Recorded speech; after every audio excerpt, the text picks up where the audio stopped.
Olá, gente, tudo bem? Professor Rui Marques. Estamos aqui para mais uma aula de cálculo 2. Estamos trabalhando ainda com funções de uma variável, tá? Na aula de hoje, a aula de hoje vai ser bem histórica, assim, uma pegada mais histórica e filosófica da definição de integral. Agora nós vamos tentar definir a integral definida, tá? Ficou até meio redundante, mas a aula de hoje é para tentar mostrar para vocês o que é a integral definida, ou integral segundo Riemann, tá? Então, nós vamos fazer um apanhado bem histórico e nós não vamos aprender a calcular hoje essas integrais definidas. Nós só vamos entender como foi que elas surgiram e quais propriedades essa definição trouxe de forma quase que imediata, tá? Na próxima aula, que nós vamos apresentar talvez um dos principais teoremas do curso, que é o teorema fundamental do cálculo, e aí nós vamos, de fato, calcular essas integrais definidas usando aquela ideia que a gente aprendeu na aula passada, que é a aula de primitivos, tá? Então, antes que a gente inicie a noção de integral de Riemann, nós precisamos de uma definição que é fundamental no entendimento. É a definição de partição. Então, nós vamos usar normalmente a letra π para falar de partição. Se tiver mais de uma partição, a gente indexa, fica π1, π2 e etc. Mas aqui, como é um estudo bem breve, nós vamos chamar só de π. Então, uma partição π de um intervalo é um conjunto finito de pontos, que eu botei até aí, ó, de x0 até xn, de modo que o x0 seja o A, né? Estou particionando o intervalo AB. Então, o x0 é o A, que é o primeiro ponto, e o xn vai ser o B, que é o último ponto, tá? E todos esses pontos que estão aí dentro, eles têm uma ordem, tá? Eles são crescentes, em ordem crescente. Então, vai do x0 até o xn, um sendo menor do que o outro. Observe que essa partição divide o intervalo em n pedacinhos que não necessariamente são iguais, tá? Eles só são n pedacinhos. Então, eu vou trazer uma figura, porque na figura a gente consegue entender melhor. Então, o que é que uma partição faz? Pega um intervalo AB e quebra em n pedacinhos, em subintervalos, que eu costumo chamar de subintervalos, tá?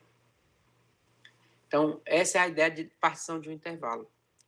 Então, se a gente acrescentar mais pontos à partição, digamos que você tem uma partição π e você queira uma outra partição, π2, sei lá, π1, π2, ou até outra letra você pode usar para a partição se você quiser. Então, caso você bote mais pontos numa partição que já existe, o que a gente diz é que a gente refinou a partição. Essa palavra refinar a partição é comumente usada, tá? E aí, o que é que acontece quando você refina a partição? Você deixa o intervalo com mais subintervalos e, consequentemente, esses subintervalos eles são menores, tá? Tem amplitude menor, tá? Essa ideia de intervalo a gente já tem, tá? Lá de funções e gráficos, a gente usou muito em cálculo 1, tá? Então, a gente já conhece essa ideia de comprimento de intervalo, né? Amplitude, tá? A gente vai entender agora o que é que motivou esse estudo de integral, tá? E esse estudo é baseado no cálculo de áreas de figuras, que é um problema já bem antigo na matemática. Desde os primórdios, o cálculo de área é um problema que é muito abordado em matemática. Então, quando se trata de figuras regulares, a gente tem da geometria plana, aquela geometria que a gente também já viu aqui em outro momento, fórmulas de áreas para vários tipos de figura, tá? Sempre que são polígonos, são bem mais fáceis de calcular. Superfícies circulares, a gente também conseguia calcular a área. Enfim, mas quando se trata de uma curva qualquer, uma região delimitada por uma curva, que a gente não tem uma fórmula daquela fechada da geometria, a gente entra no impasse. Então, imagine, por exemplo, que a gente quer calcular a área abaixo de uma curva, como essa, por exemplo. Então, imagine que a gente conhece essa função aqui, que tem esse gráfico, tá? E a gente quer encontrar a área abaixo dessa curva. Então, esse é um problema que a gente não consegue resolver usando aqueles conhecimentos que a gente aprendeu no curso de geometria plana, tá? Então, se nós quiséssemos calcular essa área, como é que a gente faria? Então, essa é uma pergunta motivadora para o problema da integral definida. Tá? Então, para entender o que seria a soma de rima, e já já a gente vai ver o que é essa soma de rima, a gente vai pegar uma partição primeiro do intervalo AB. Então, imagina que aqui é o intervalo AB, tá? Aqui é um ponto A, que é o B, e a gente vai olhar para esse intervalo AB como esses limitantes, né? X igual a e x igual a B, são duas retas verticais que limitam a área em questão. A outra reta é o eixo X, e a curva de cima é a f de x, também limita a área. Tá? Essa área é limitada por 4 curvas, 2 retas, que são verticais, uma reta horizontal, que é o próprio eixo X, e a curva que está em questão. Tá? Então, imagina que a gente vai pegar primeiro a partição do intervalo AB, como a gente fez agora há pouco. E aí, em seguida, nós vamos escolher, dentro de cada subintervalo, um ponto da partição. Esse ponto pode ser qualquer. A escolha é sua, por hora, tá? Então, eu vou mostrar como é que eu vou fazer. Ó. Vamos pegar o intervalo, vamos particionar em vários intervalos, e eu vou escolher um C dentro, tá? Então, no primeiro intervalo, x0, x1, eu vou chamar o ponto que eu escolhi de C1. Como tem N intervalos, no último intervalo vai ser o Cn, tá? Então, no primeiro foi o C1, no último vai ser o Cn. Então, a partir daí, o que é que eu vou fazer? Eu vou começar a pensar em retângulos menores. Então, retângulos. Eu vou pegar retângulos que tem como base cada amplitude dos subintervalos. Vamos continuar que a gente vai entender melhor. Tá? Então, nós vamos pegar esses subintervalos e usar cada subintervalo como uma base para o retângulo. Tá? Então, nós temos N subintervalos, nós vamos construir N retângulos. E quem vai ser as alturas dos retângulos? Vão ser a imagem desse ponto CI que eu escolhi.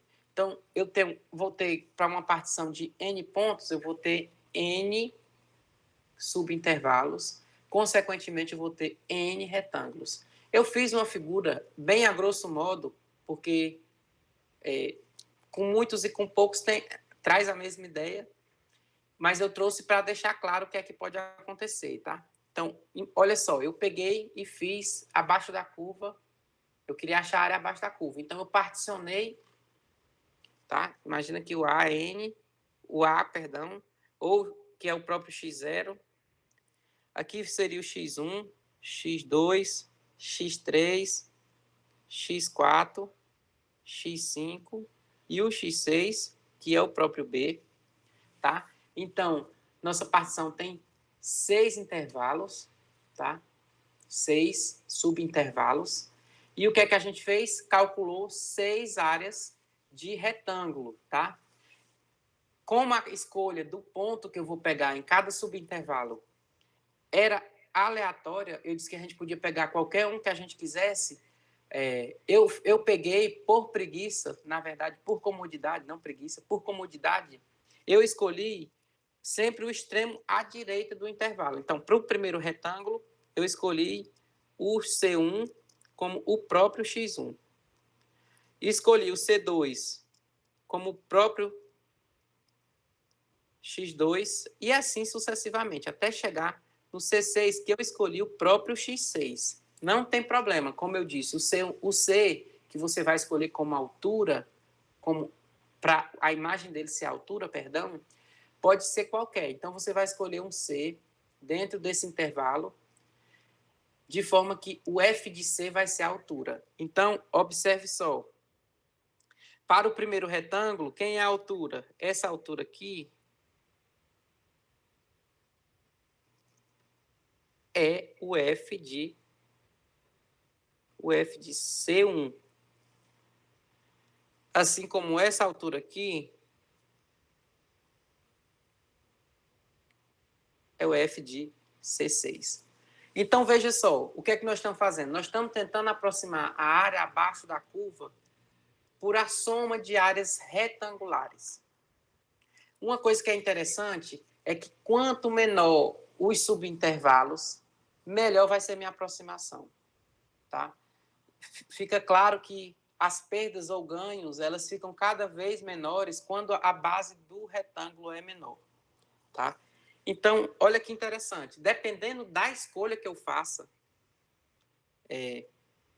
dependendo da escolha que eu faça, a área pode ser menor, o retângulo pode deixar de contemplar toda a área abaixo da curva, como também pode exceder a curva. Então, pode acontecer de nós aproximarmos por cima, ou seja, encontrar um valor maior do que é o valor da área, e pode acontecer de a gente encontrar o valor menor do que seria o valor da área. Tudo isso porque nós vamos aproximar. E aí vai depender do C1. Se eu escolher um C1, talvez, numa posição ruim, talvez o retângulo não aproxime tão bem a curva, tá?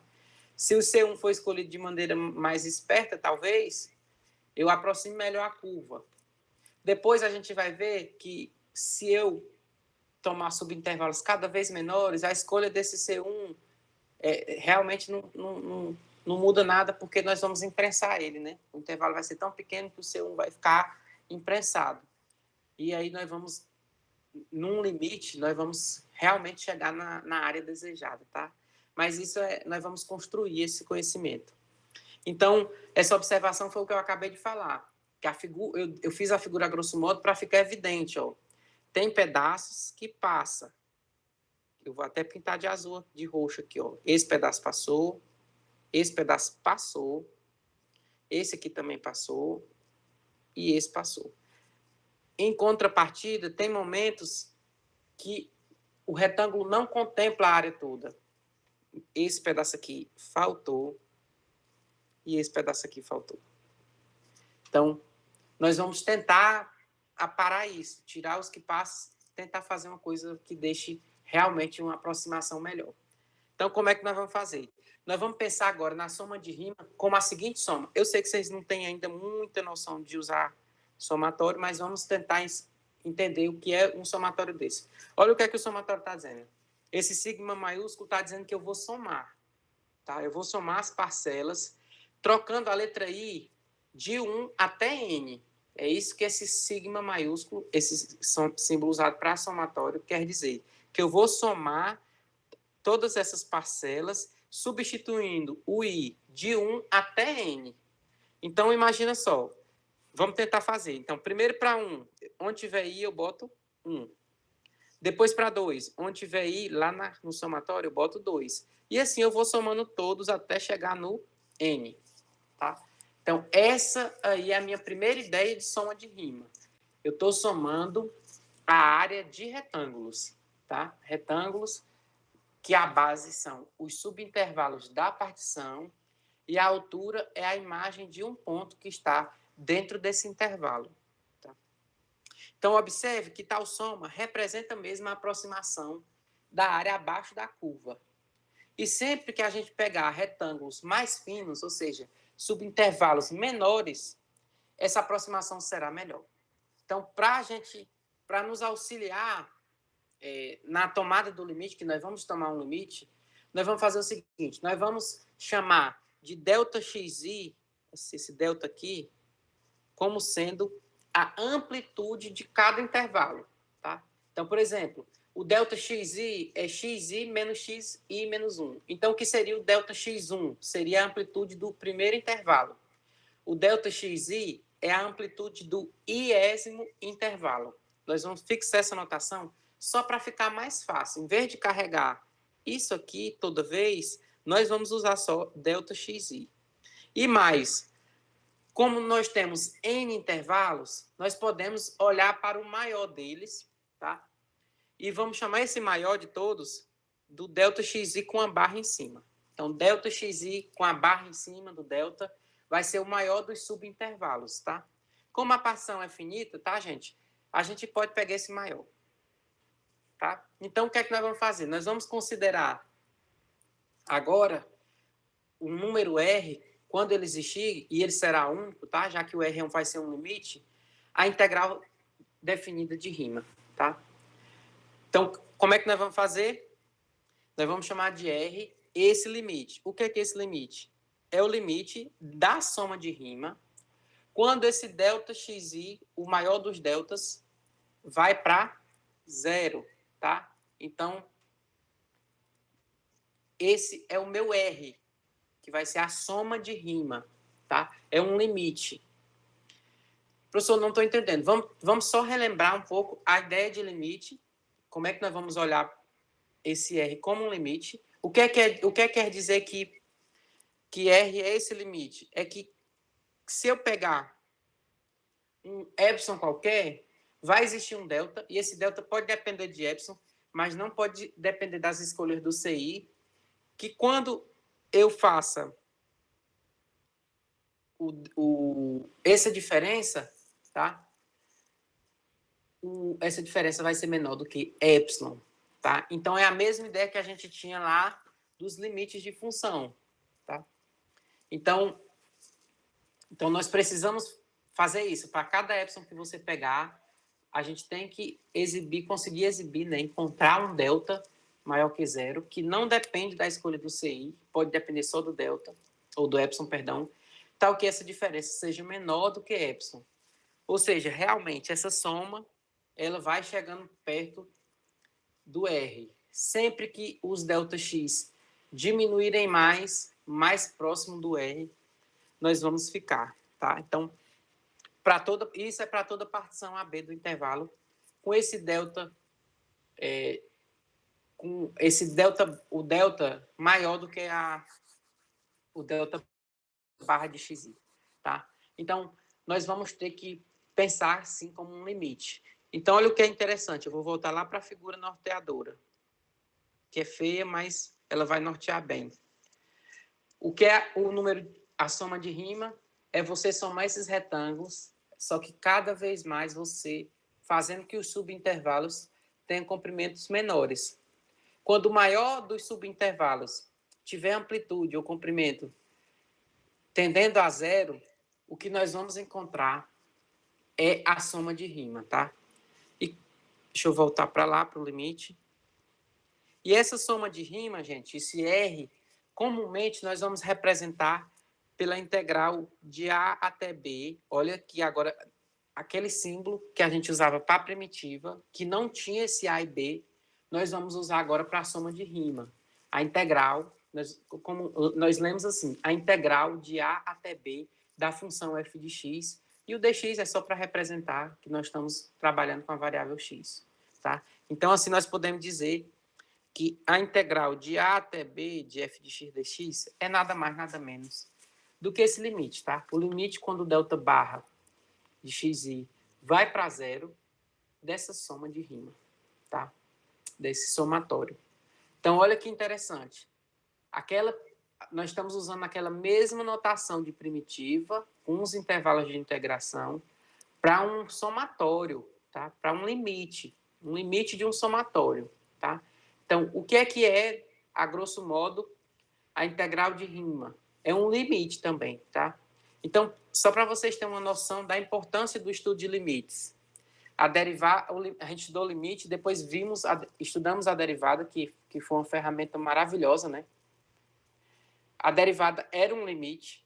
Agora nós estamos estudando a integral definida, que é uma ferramenta promissora para calcular a área. A gente ainda não sabe o que é que ela vai fazer, o que é que nós vamos conseguir calcular com essa integral. Nós vamos ter muitas aulas sobre isso ainda. E também é um limite. Então, olha a importância do limite.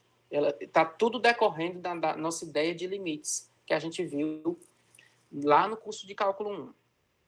Tá? Então, quando essa integral definida existe, a gente diz que essa f de x é integrável no intervalo AB segundo rima. E comumente a gente só vai chamar de integral definida. Então, olha só, antes a gente chamava a primitiva, esse traço que parece uma cobrinha de f de x dx, a gente chamava de integral ou de primitiva da f.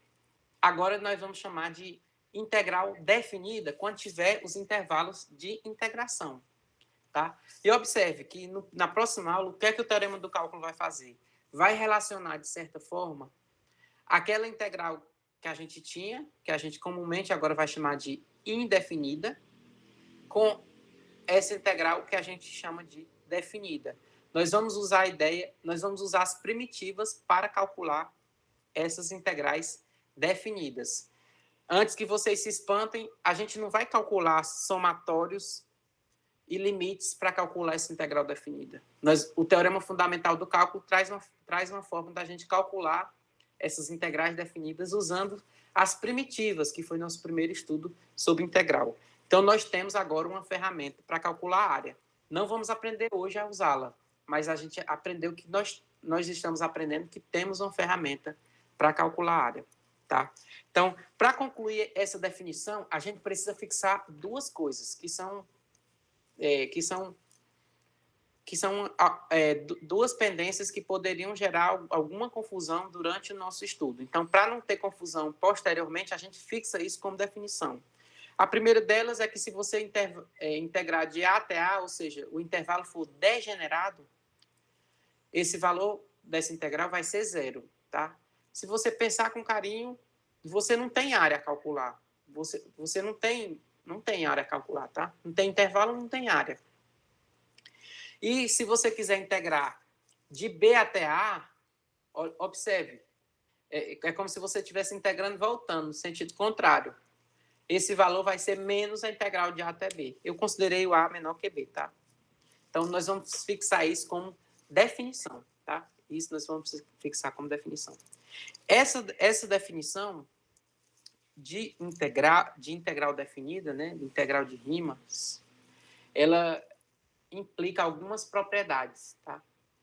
Ela gera algumas propriedades que decorrem diretamente dessa definição, tá? As propriedades são as seguintes, elas são bastante importantes. Imagina que nós tenhamos FG funções integráveis no intervalo AB e K uma constante, tá? Uma constante real. Então, as seguintes igualdades ou as seguintes propriedades valem.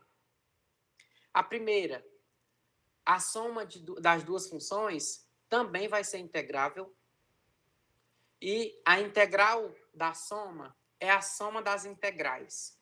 A integral da soma é a soma das integrais, tá? Então, para demonstrar esse fato, basta a gente pensar lá na soma de Riemann, tá? Se a gente olhar para um retângulo só daqueles, quem vai ser a altura? Vai ser o F do CI, né? Só que como a gente está olhando para uma soma, vai ser F mais G de CI. Tá? E F mais G de CI é F de CI mais G de CI. Tá? Então, lá na soma de Riemann, que a gente tinha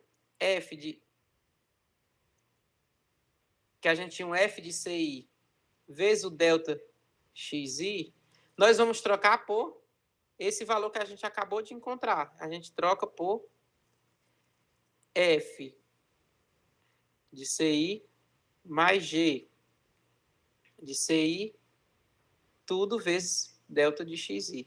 Ou seja, a gente pode fazer a distributiva e depois quebrar a soma em duas. Fica F de CI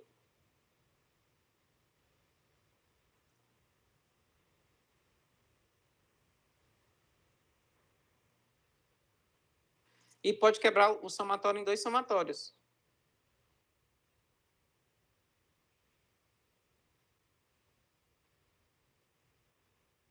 Tá? Então, o que é isso? Esse primeiro somatório é a integral de F, tá? E o segundo é a integral de G. Então, de fato, a demonstração das propriedades, elas surgem naturalmente da manipulação da soma de Riemann, tá? Você soma, a integral da soma é a soma das integrais. É bem parecido também, observe que coincidem com as propriedades que a gente viu lá da integral indefinida ainda, tá? Na primeira aula a gente estudou só as primitivas, tá? Então, eu vou deixar a demonstração, eu vou esboçar, fazer mais ou menos só apenas uns rabiscos do que são as demonstrações, porque eu vou deixar para vocês exercitarem essas propriedades. Vocês encontram em todo o livro de cálculo, só para vocês ficarem mais afiados, tá? A segunda, observe que aqui, gente, vale para a subtração também, tá? Nós temos com mais, mas poderia ser menos. A segunda propriedade é que K vezes F também vai ser integrável e eu posso tirar a constante de dentro. Aí você poderia perguntar, professor, e como é que eu pensaria nessa? Você tenta fazer a soma de rima de KF. Quem seria a soma de rima de KF? Seria K, F de CI, delta XI, né? Seria isso. O I variando de 1 até N. Ora, mas você consegue tirar o K de dentro do somatório. Porque todas as parcelas do somatório, se você desenvolver a soma, por exemplo, todas as parcelas da soma vão ter o K. Então, você consegue tirar o K da soma. Ou seja, consegue tirar o K do somatório. Então, você consegue isso. Mas isso, gente, esse somatório aí é nada mais, nada menos, a grosso modo, tá, gente? Tem um limite aí, eu estou omitindo. A grosso modo, nada mais, nada menos do que isso. Então, é uma propriedade bem simples de se entender. Então, o que é que a gente vai fazer? Soma de integrais integral da soma, perdão, soma das integrais.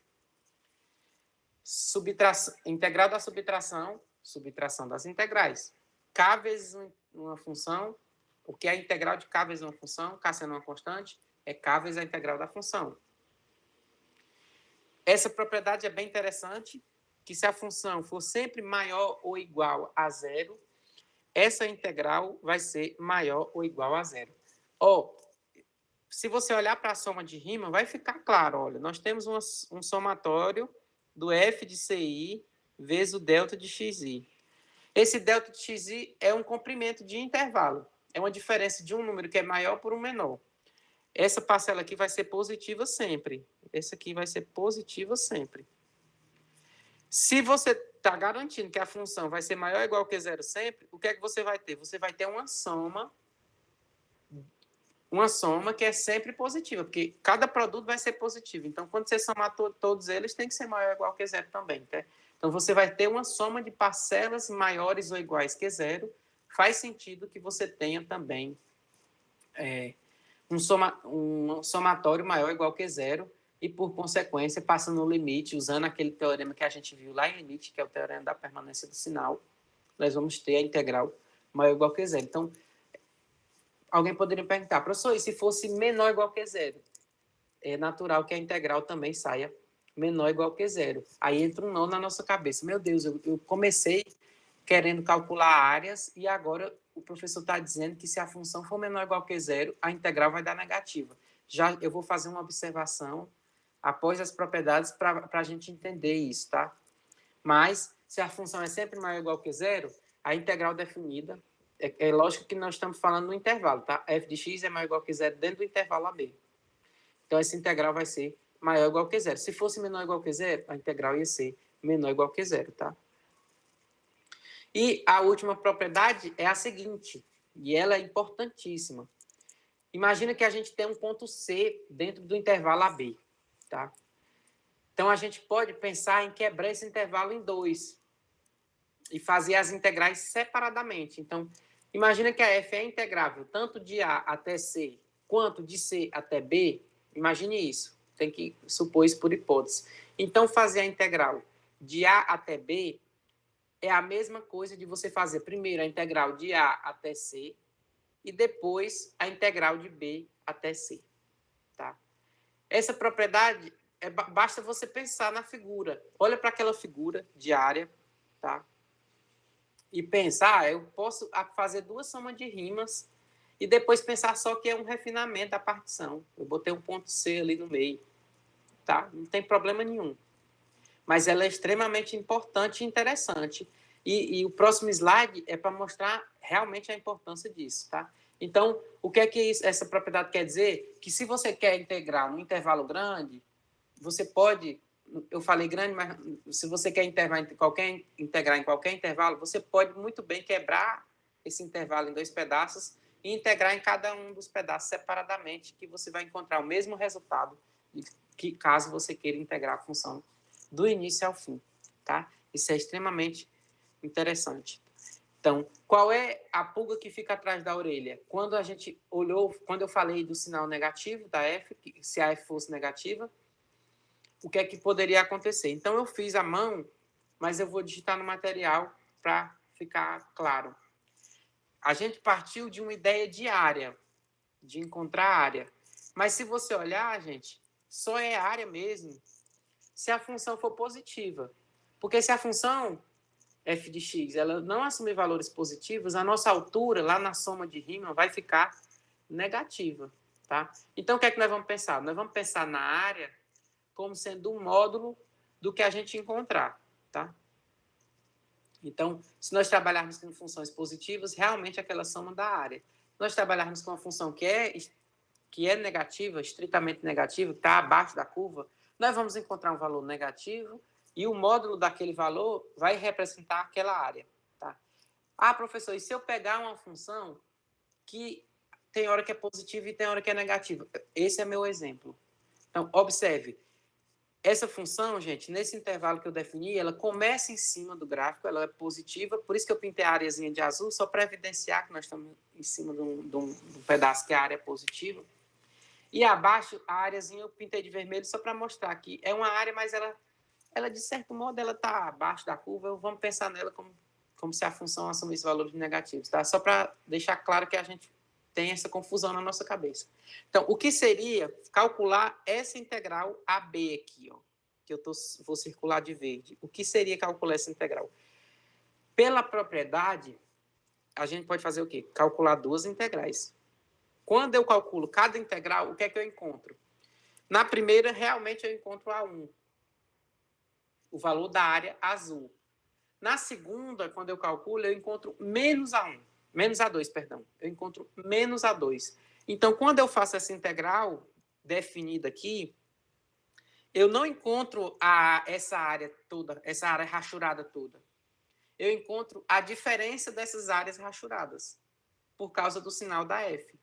E aí, se você quisesse saber realmente quanto vale as áreas rachuradas, você teria que fazer A1 mais A2. Tá? E a integral definida, no caso, ela não deu essa área, mas ela nos ajuda a calcular bastante. Por quê? Basta que você calcule A1 primeiro, calcule A2 depois, e aí você consegue ter noção do que são essas áreas, tá? Separadamente. A integral definida, ela me dá A1 menos A2, tá? Então, cuidado com esse pequeno fato, mas é realmente muito interessante que agora nós vamos conseguir calcular algumas áreas que antes era impossível da gente calcular, tá? Não fiquem espantados, nós não vamos usar esses somatórios sempre, nós não vamos ficar calculando limite, que é uma ferramenta trabalhosa, somar e calcular limites assim é muito trabalhoso, tá? Eu não vou fazer nenhum exemplo na mão, porque não faz sentido a gente tentar.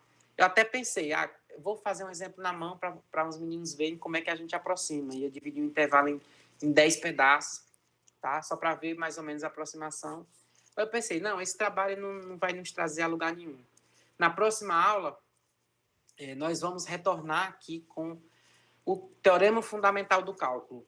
E aí nós vamos aprender a calcular, de fato, essas áreas, tá? E vocês vão ver que a integral é uma ferramenta poderosíssima, tá?